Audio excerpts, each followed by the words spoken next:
Here's this week's Steam Code raffle winner. I give a Steam Code for a free game away with every video I do, and all you have to do to enter is leave a comment that wouldn't violate Twitter's terms of service. Make sure you have contact info in your YouTube profile so I can reach out to you. A complete list of games to choose from is in the description below. Make sure you subscribe so you don't miss a chance to win. Now on with the show. I'm playing something almost every week, and sometimes I want to talk about it and give you a vertical slice. So stick with me for some lightning reviews. This week on the chopping block.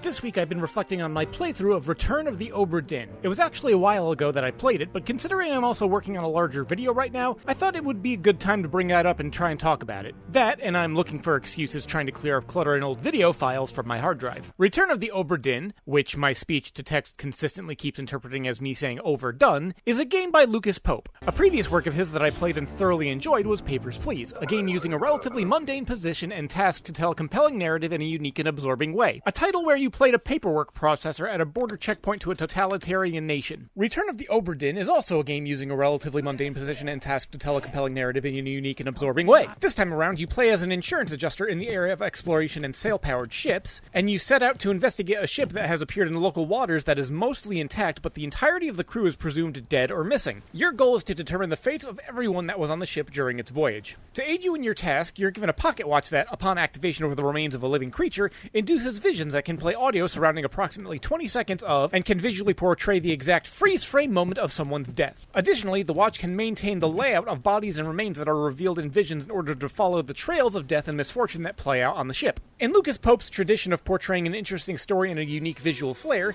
the game is entirely rendered in a manner emulating that of ancient computer displays.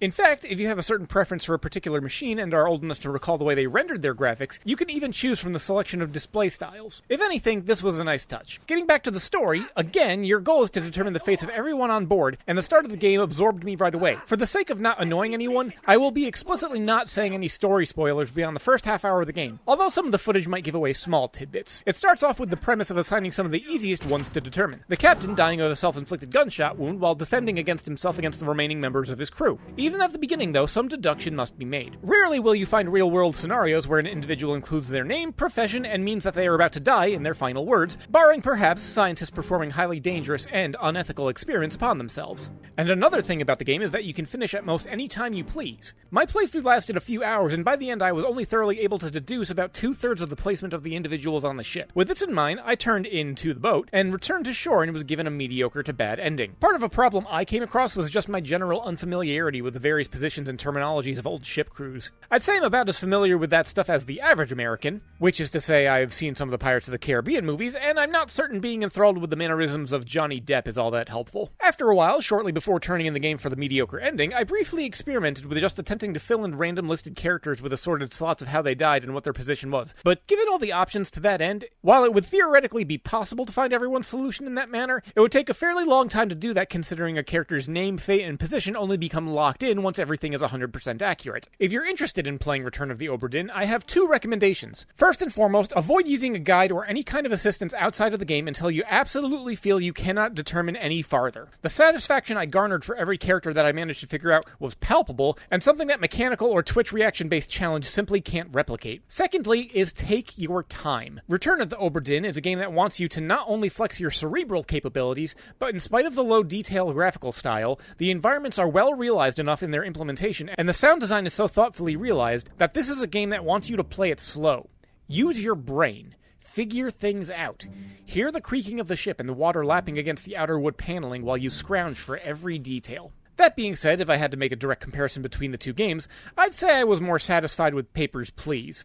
Again, likely due to my knowledge base on the environment and professions at hand, I only figured out about 2/3 of the game, and the irritation of that ending I was given eventually led to me using a chart to simply place everyone on their appropriate name, task, and fate. However, while it was satisfying to see how the game ultimately played out, the irritation of having to resort to a guide made it about equal to if I had just done it and stuck with my mediocre ending. Although filling out the chart and my lack of knowledge led to a few moments of me thinking, and how the hell was I supposed to figure that one out? I'll conclude on a final note. I was debating turning this into a whole video on why it's more important to pay attention to creators as opposed to studios and franchises, but figure I can boil it down to the following paragraph. The consistent work of Lucas Pope and his ability to tell unique and interesting stories with unorthodox methods and environments leaves me interested in anything that he'll have to put out in the future.